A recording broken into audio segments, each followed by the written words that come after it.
اللہ کے رسول صلی اللہ علیہ وآلہ وسلم ضمانت دے رہے ہیں. آپ فرما رہے ہیں کہ انا زعیم، میں ضمانت دیتا ہوں، میں ضامن ہوں، بھی بیتین، ایک گھر کی، فی ربد الجنتی، جنت کے اطراف میں.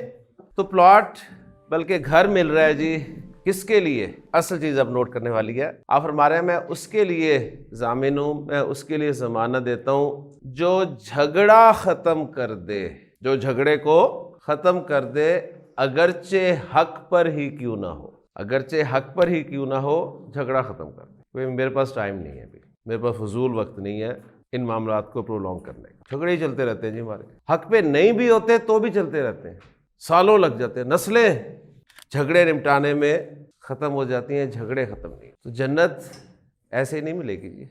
ہمارا کنسیپٹ یہی ہے کہ بس ادھر آنکھ بند ہوگی ہماری، ادھر حوریں لپکیں گی ہماری طرف. تو جنت میں گھر چاہیے، اگر کارنر کا یا باؤنڈری پہ مل جائے چلے.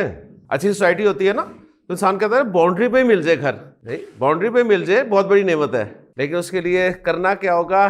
جھگڑا ختم کرنا ہوگا، اگرچہ حق پر ہی کیوں نہ ہے. اور پھر اللہ کے رسول صلی اللہ علیہ وسلم نے اسی حدیث میں مزید 2 گھروں کا بھی ذکر کیا.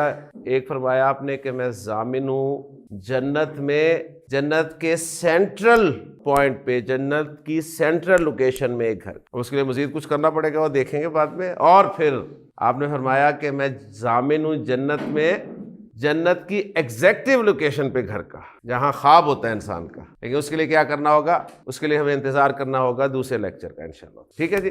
اللہ تعالیٰ سے دعا ہے کہ اللہ تعالیٰ ہمیں جنت کی باؤنڈری پہ ہی گھر عطا فرمائے جی، اور ہمیں جھگڑوں کو اگرچہ حق پہ ہی ہم ہیں ختم کرنے کی توفیق عطا فرمائے.